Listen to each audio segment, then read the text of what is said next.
Bueno, muy buenas tardes. Somos estudiantes, creo que ya estamos una mayoría.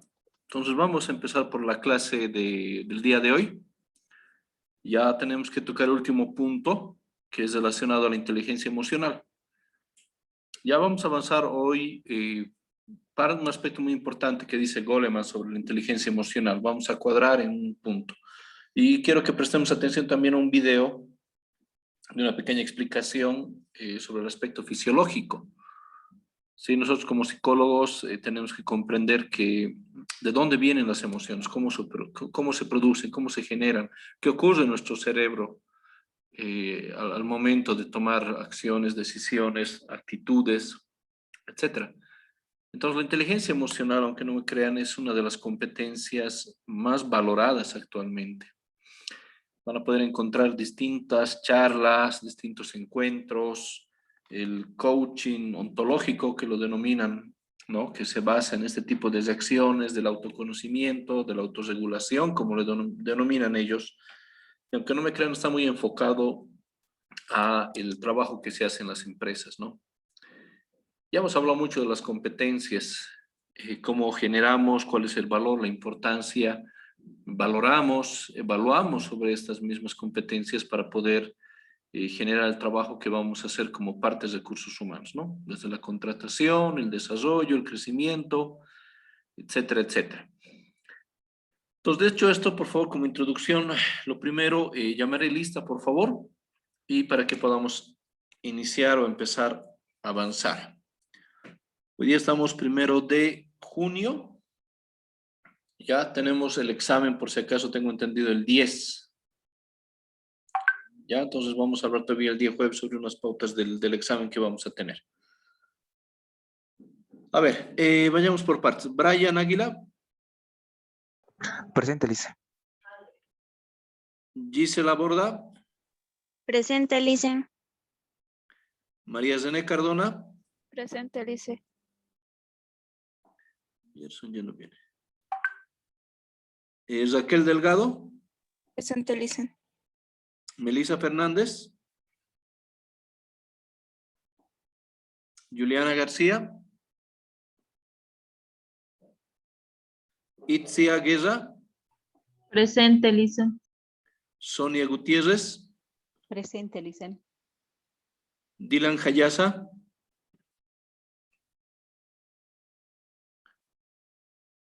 Ángela Mamani. Presente, Lice. María Arleto Campo.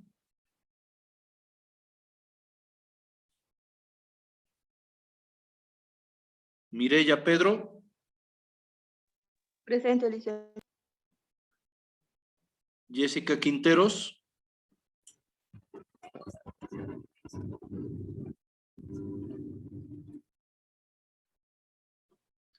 Y Alejandra Ramírez.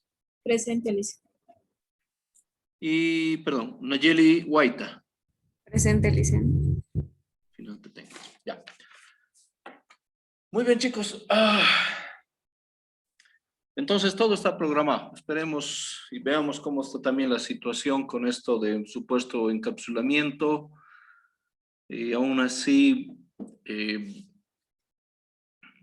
tenemos que seguir, ¿no? Tenemos que avanzar con todo lo que es nuestro trabajo, nuestras asignaturas, lo familiar. Creo que es un buen punto en el que vemos cómo manejar la situación. Se han debido dar cuenta que hay mucha gente que sabe manejar situaciones en las que está el estrés, están los problemas, están las discusiones y ahora el duelo en muchas familias. Entonces, ¿cómo una persona a veces puede manejar todo aquello, no? Algunas personas te llaman frío, calculador, sin emociones. Yo creo que tiene que ver mucho con cómo reconoces aquellos, cómo sabes manejar, actuar, ¿no? Socialmente siempre nos van a identificar con algunas características de nuestra personalidad. También nos etiquetan por cómo somos o qué podemos dar. Es algo normal y común en cualquier espacio social.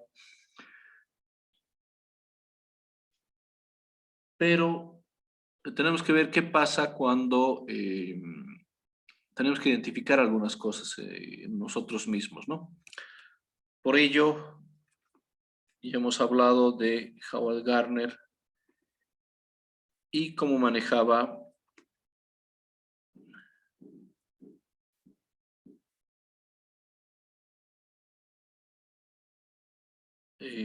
su teoría de las inteligencias múltiples. Ahora vamos a ir cerrando una pauta con lo que es la inteligencia emocional, que ya han debido escuchar hablar mucho, ya han debido leer algo relacionado a esto.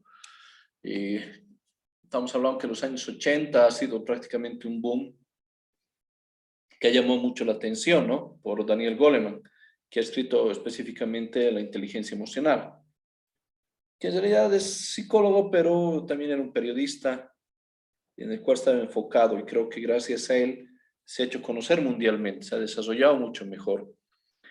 Ha sido un punto de partida en la cual todas las personas en realidad están tomándolo esto como una competencia fundamental actualmente. Empresas grandes, sobre todo internacionales, hacen la evaluación en base a este nivel de inteligencia emocional que deberían tener. Porque es una competencia, vamos a decirla, completa. Cualquier cargo, en cualquier empresa, obviamente vas a buscar una persona que se adecue a la empresa, que entienda el objetivo, que comprenda el esfuerzo, lo voy a decir, que sepa trabajar en equipo, que sepa trabajar ante frustraciones, ante dificultades, pero que sepa manejarla de una manera correcta.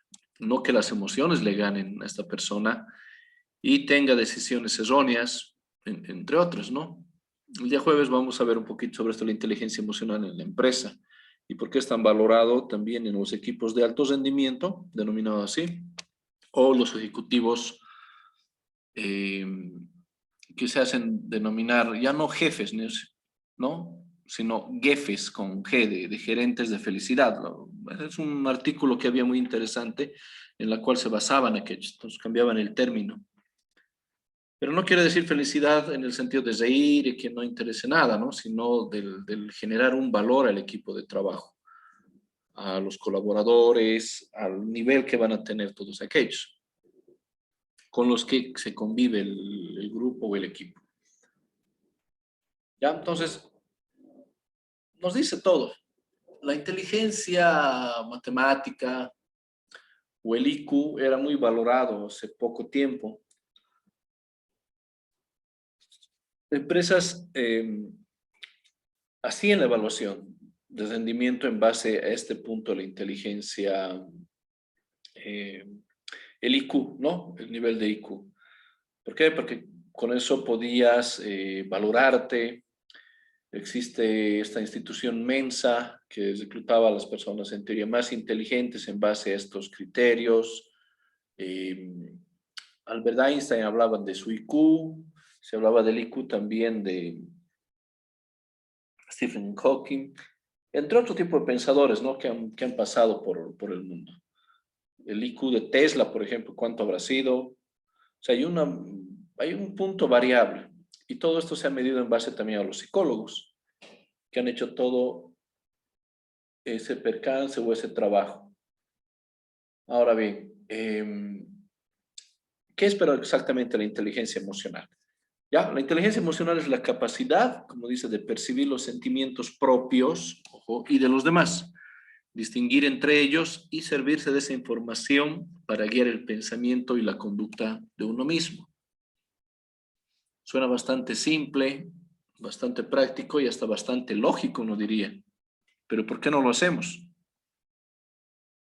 ¿Por qué nos cuesta todavía entender o pensar que cuando estamos discutiendo ya lo usamos como algo malo? Porque aunque estemos cesados, a veces no queremos reconocer un error. Porque esa emoción de que si te están llamando la atención, crees que te están humillando y vas a pelear con esa persona o no tiene el derecho de tratarte de esta forma. O sea, son varios aspectos, si te das cuenta, cuando empiezas a tomarlo así de esa manera objetiva, ¿por qué reaccionamos de esta forma? Porque esta capacidad de percibir, reconocer estos sentimientos o esta información que vamos a tener tiene que guiarnos para actuar. En eso se resume la inteligencia emocional. Pero ¿por qué es tan difícil captarla? ¿Por qué es tan difícil llegar a manejarla, a trabajarla? ¿Por qué no puedes pelear, parar de pelear o parar de discutir con una persona que tal vez no te llevas bien? O que has tenido algo en el pasado, un percance en el pasado que no se ha cerrado, no se ha concluido. Y tiene que ver, obviamente, con aspectos emocionales, de percepción, de valor y de conocimiento. Pero vamos viendo los orígenes, por favor.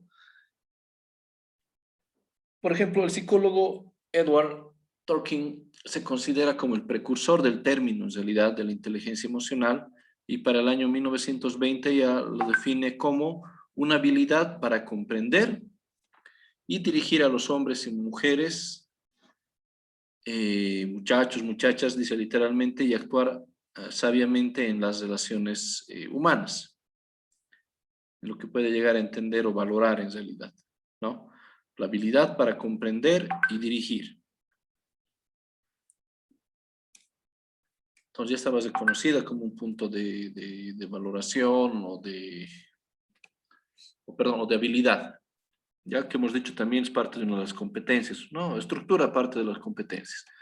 En 1933, otro antecedente cercano a la inteligencia emocional se le atribuye a lo que decíamos a Howard Gardner, con su teoría de las inteligencias múltiples, que plantea que las personas tienen 7 tipos de inteligencia, según la Universidad de Harvard. Ha hecho este estudio donde nosotros hemos podido hablarlo y comentar al respecto, ¿no? En la clase anterior hemos hablado cómo estaba estructurado, cómo debía darse y cómo debía enfocarse en realidad. Entonces, Gardner ha utilizado también ese antecedente. ¿Por qué? Porque todo esto, chicos, tiene que estar relacionado con cómo está estructurada la sociedad. Es parte de la psicología social, es parte de las relaciones humanas. Todo este estudio han querido seguramente enfocarse en este aspecto importante de la convivencia, ¿no? En sociedad. ¿Por qué la cultura es tan primordial? ¿Por qué el desarrollo? Como decía Gardner, o sea, en la escuela te enseñan lo básico para un desarrollo estructurado de sociedad, pero no lo que a vos realmente te interesa, ¿no?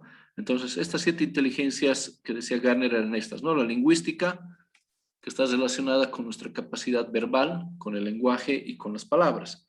Básicamente saber expresarnos, utilizar los mismos, pero actualmente se revela también en esto, ¿no? Del tono de voz que se utiliza, de la comunicación no verbal que utilizamos, que también es parte de esta inteligencia. La inteligencia lógica, matemática que hablábamos, tiene que ver con el desarrollo del pensamiento abstracto, con la precisión y la organización a través de pautas o secuencias.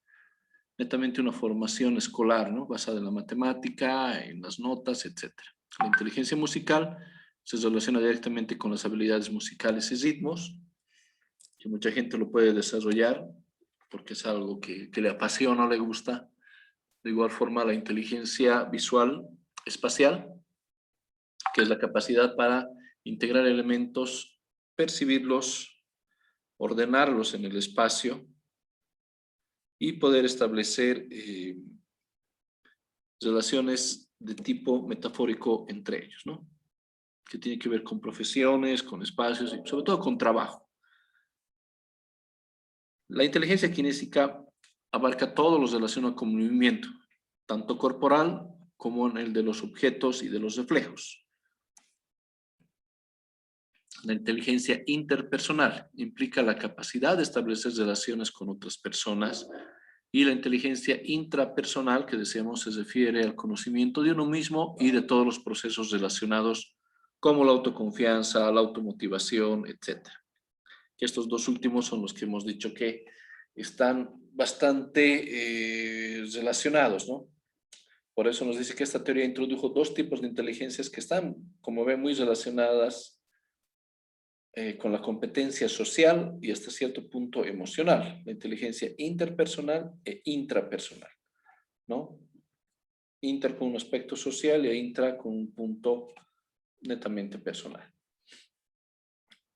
Atribuyendo con más detalle a esto, nos habla que la inteligencia interpersonal se construye a través de una capacidad nuclear para sentir distinciones entre los demás, en particular contrastes en sus estados de ánimo, los temperamentos, las motivaciones e intenciones. En forma más avanzada, esta inteligencia permite a un adulto hábil, nos dice, leer las intenciones y deseos de los demás, aunque se hayan ocultado. Es una variación en realidad de las relaciones constantes que tú tienes, ¿no? Con tus compañeros, con tu familia, con tu pareja, en el trabajo, etc. En cada momento estamos teniendo una valoración de la inteligencia interpersonal. Muchas veces ese valor emocional que le damos al decir, es que es uno de mis mejores amigos, a ver qué me dice, o te peleas con esta persona, evidentemente existe una dependencia emocional fuerte, dependiendo del rasgo de la persona, obviamente, pero que es de relevancia. No se olviden que varias etapas de la educación básica y de la formación en el hogar está relacionado con esto. ¿Por qué hay tantos niños que a veces son sociópatas? ¿Por qué hay tantos niños que no pueden desarrollar una amistad o poder trabajar en equipo o poder relacionarse con otras personas?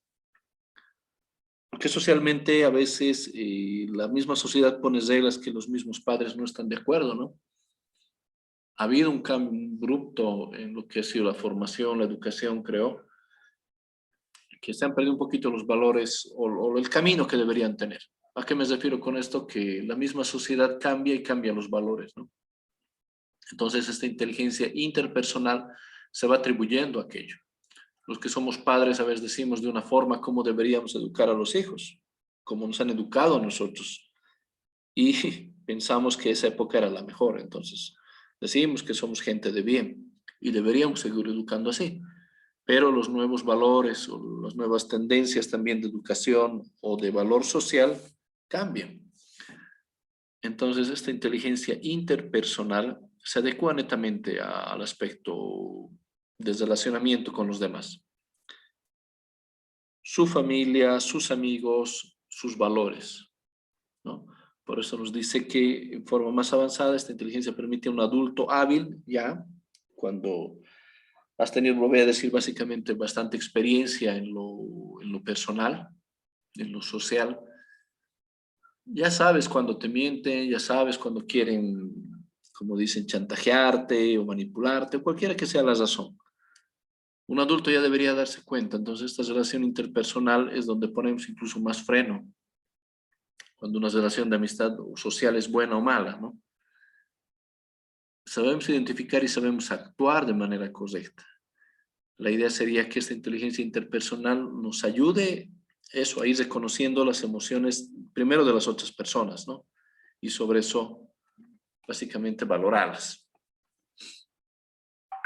Y ahora decía sobre la inteligencia intrapersonal, que es lo que nos interesa mucho, ¿no? Es como el conocimiento de los aspectos internos de una persona, dice. El acceso a la propia vida emocional, a la propia gama de sentimientos, a la capacidad de efectuar discriminaciones entre las emociones y finalmente ponerles un nombre y recurrir a ellas como un medio de interpretación y orientar a nuestra propia conducta. El autoconocimiento o autorreconocimiento, ¿por qué es tan difícil en distintas etapas? ¿O por qué creemos que vamos a llegar recién cuando seamos personas adultas a este punto, ¿no? A poder reconocer de manera coherente. O sea, ¿qué tan fácil sería como sociedad, creo, de que esto sí sea abierto? De que tengas un punto en el cual puedes hablar abiertamente de estas emociones, ¿no? Pero la sociedad a veces limita, calla o frena ese tipo de acciones, ¿no?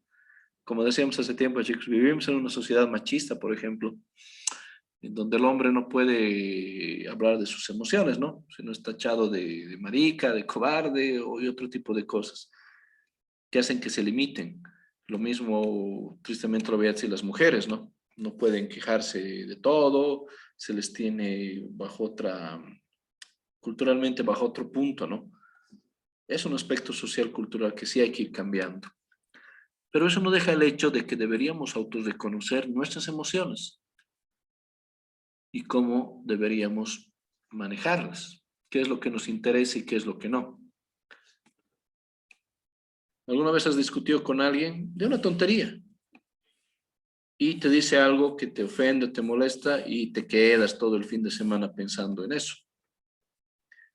Ay, era que le diga esto. Ah, era que le diga...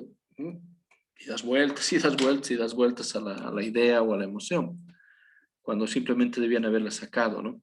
O ya no debería interesarte ese punto de vista. Entonces, interpersonal es el relacionamiento constante, e intrapersonal el autodescubrimiento. En eso tenemos que basar básicamente la inteligencia emocional, pero obviamente hay que partir de la intrapersonal, antes de hablar de la interpersonal. Ahora, la inteligencia emocional, más o menos por 1990, donde se ha posicionado, vamos a decir, dos psicólogos norteamericanos, el doctor Peter Salovey y el doctor John Mayer, acuñaron un término cuya fama futura era difícil de imaginar, ¿no? Este término era el de inteligencia emocional. Entonces ellos han puesto, como les digo, Goleman prácticamente ha sido el que ha estudiado aquello y si quieres ha dado un resumen que ha ayudado a que toda la gente lo entienda. Hoy en día pocas personas de los ambientes tanto culturales, académicos o empresariales ignoran el término o su significado, sobre todo en la empresa, ¿no? Como les decía, porque es una competencia reconocida. Y esto se debe fundamentalmente al trabajo de Goleman, que era investigador y periodista del New York Times, quien llevó el tema al centro de la atención de todo el mundo a través de sus obras o su libro La inteligencia emocional, que como les digo ha leído bastante de otros psicólogos, de otros autores, para poder dar un vistazo o un libro, si quieres, con una terminología no tan técnica, muy fácil de entender para la gente común. Y te acuerdas que hace unos 20 años se dio el boom en estos aspectos de la inteligencia emocional, con los libros de autoayuda, que hay un montón que están enfocados a eso, al autoconocimiento, ¿no? En plantear cómo vas a hacer tu vida, en hacer planes pequeños para alcanzar la riqueza, esto de sopa, o sea, hay un montón de aspectos que han tomado ese punto del autorreconocimiento de tus emociones o de vos como persona. En eso se ha enfocado prácticamente. Pero para nosotros como psicólogos hay que entender qué son las emociones. Bookman decía que las emociones son respuestas inmediatas del organismo que le informa del grado de favorabilidad de un estímulo o situación. Si la situación es favorable, experimentará una emoción positiva, ¿no? Alegría, paz, si es satisfactoria, felicidad, alegría, etc. Si la situación es negativa, experimentará una emoción obviamente negativa, rabia, dolor, envidia, rencor. Hay un montón de emociones que podemos nombrar, pero se tiene que basar en estas dos, ¿no? Si es satisfactoria o es insatisfactoria, como positivo o negativo. Por ello, las emociones se originan en nuestro cerebro, ¿no? Un aspecto, como pueden ver, sobre el querer, el desear, el hipotálamo, la angustia, el enojo. O sea, el cerebro es el que manda en todos los aspectos y también lo que vamos a sentir. No podemos dejar de que el cerebro funcione. No vamos a dejar de que el cerebro nos dé este tipo de percepciones. Lo que dice Goleman es que tenemos que saber manejarlas de esta forma o de esta manera, sobre este punto o valor. Para entender un poquito mejor, chicos, y desde una perspectiva incluso médica, vamos a ver la siguiente charla, por favor, que ya estaba preparado. Quiero que le demos una buena mirada, por favor, a esto.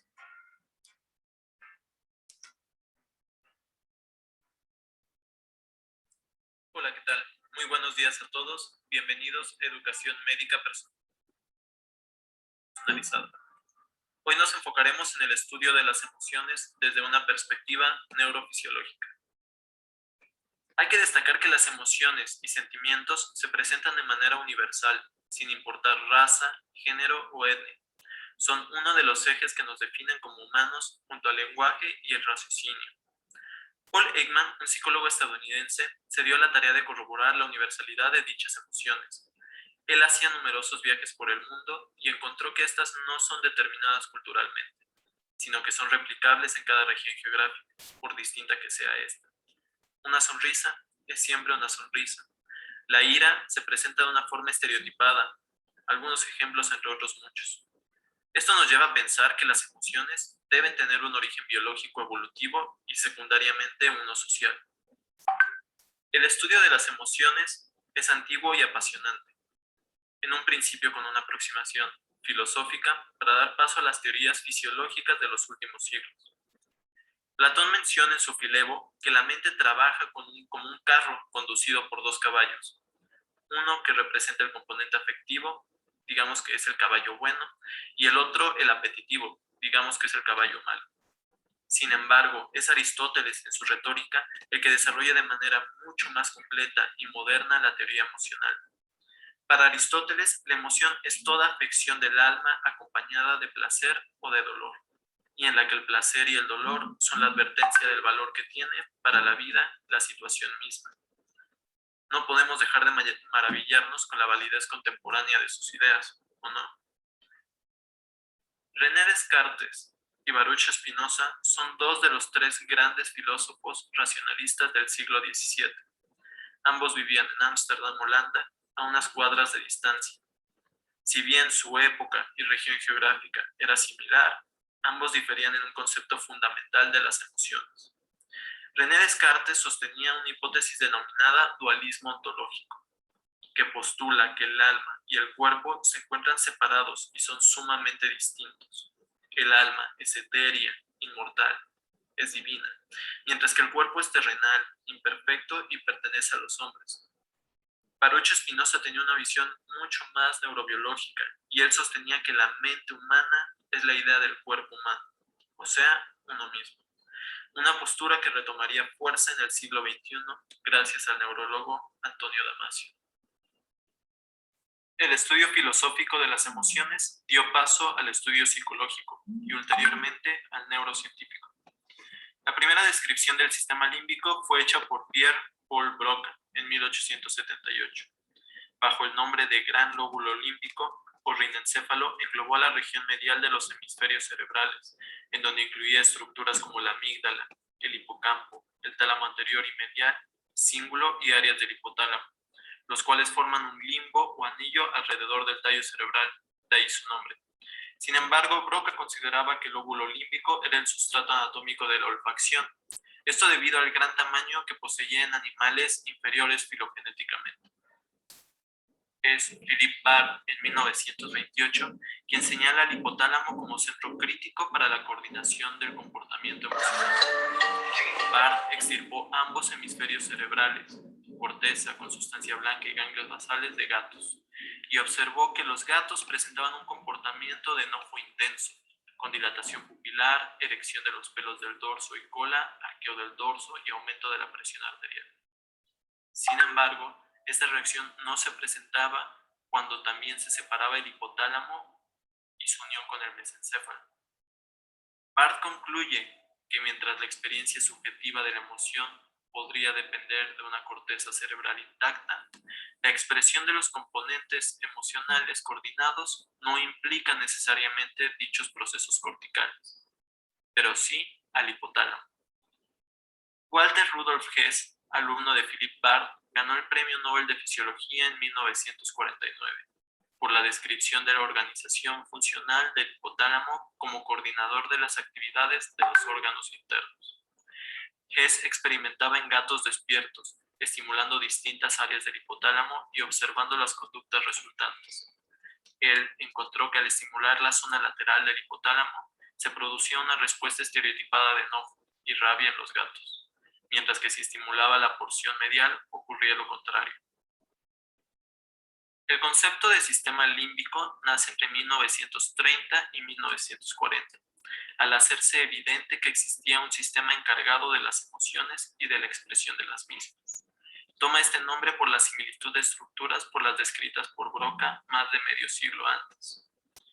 James Papez, un neuroanatomista estadounidense, en 1937 propone un modelo de sistema límbico, donde las distintas estructuras se proyectaban hacia el hipotálamo, el cual se encargaba de regular la expresión de las emociones. Papez le otorga un papel central en la generación de las emociones al hipocampo. Esto debido a que en su investigación principalmente la realizaba con perros con rabia, a los cuales les realizaba disecciones post-mortem, y en los que encontró lesiones extensas, sobre todo en el hipocampo, por lo que el investigador pensó que era la estructura principalmente relacionada. Si bien el circuito de Papez se aproximó de forma interesante al modelo moderno, no incluyó una de las estructuras más implicadas con la regulación emocional, la amígdala. Aquí vemos cómo en el circuito de Papez, en el original de 1937, el estímulo emocional llega directamente al tálamo, y del tálamo puede tomar dos vías. Una vía larga, que va hacia las cortezas y se encarga de la formación propiamente del sentimiento, y una vía corta que se dirige al hipotálamo y entra en este circuito, que se encarga de la respuesta del cuerpo. Este es un concepto que aún se mantiene, sin embargo con algunos cambios. ¿Cuál fue la estructura que olvidó James Papez? La amígdala. Henrik Kluver y Paul Busey, en 1939, estudiaban el efecto de las lesiones extensas del lóbulo temporal en simios rhesus. Ellos se dieron cuenta que la lesión de la amígdala provocaba una serie de síntomas, entre los que destacaban que los animales fueran extremadamente dóciles y que no tuvieran miedo a las serpientes.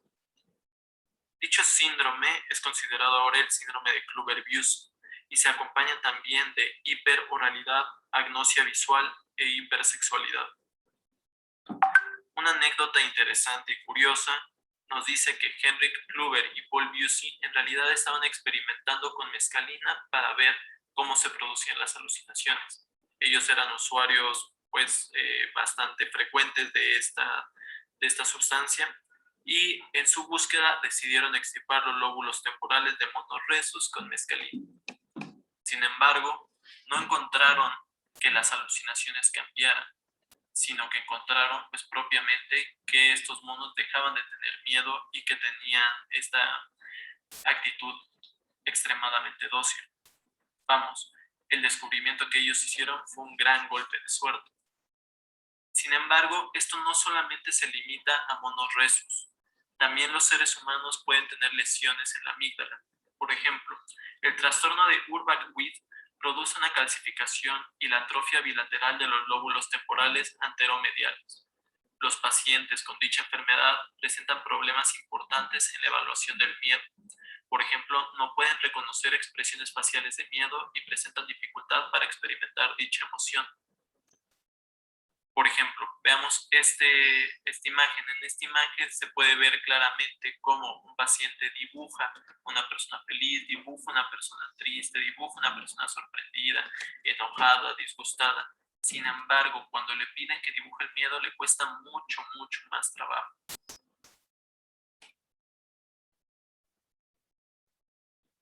Actualmente, el sistema límbico no tiene un acuerdo general sobre qué partes lo conforman.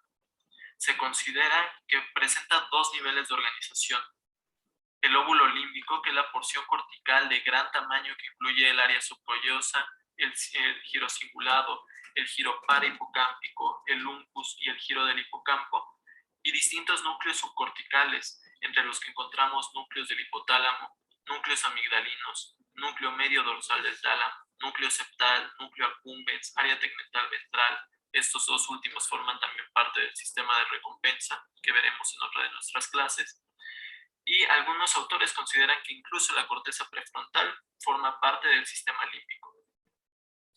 Realmente no es tan importante delimitar el sistema límbico como un conjunto de estructuras, sino una parte mucho más funcional. Si bien no existe una vía única lineal para la activación emocional y posterior construcción sentimental, podemos considerar que existe una vía corta o inferior y una vía larga. como podemos recordar de lo antes dicho. En términos generales, la primera, la corta, se encarga de la ejecución rápida de una respuesta estereotipada, la respuesta propiamente emocional, y comprende al tálamo, la amígdala, núcleos del tallo cerebral e hipotálamo. Mientras que la segunda, la larga, se encarga de una respuesta más compleja, conteniendo un análisis extenso, cortical, de los distintos estímulos. Y esta es quizá la vía implicada en el origen de los sentimientos, de la percepción subjetiva de lo que se siente. A continuación veremos un resumen del sistema límbico como se conoce actualmente, cuyo principal preceptor es MacLean, que en 1951 incluye ya la amígdala como parte de este sistema, como una parte importante del sistema. Para esto utilizaremos un ejemplo clásico. ¿Qué pasaría si vas caminando por el bosque y te encuentras a un oso? Primero, todas las aferencias que te están diciendo eso es un oso llegarán al tálamo.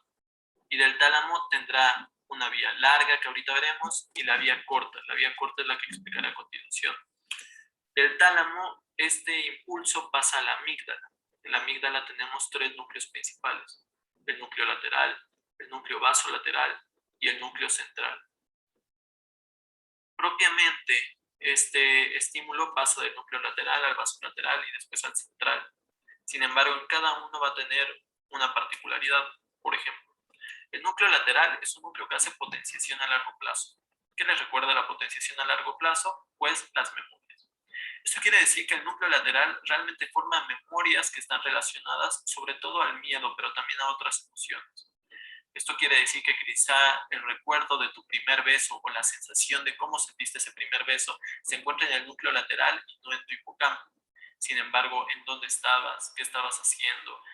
¿Quién era la persona? Bueno, de eso sí se encarga el hipocampo, del análisis contextual.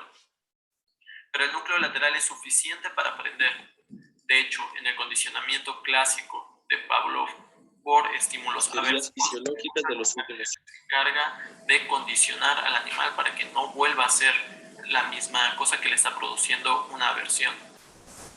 También si uno mete o si uno pone antagonistas NMDA, los antagonistas de glutamato, al núcleo lateral se inhibe esta propiedad del núcleo para formar memorias. Del núcleo lateral, el impulso va a pasar al núcleo basolateral. Se desconoce mucho acerca del núcleo basolateral y por lo pronto solo se considera una vía de paso. Posteriormente pasa al núcleo central. Y el núcleo central es como una central de trenes. Va a mandar trenes hacia todas partes.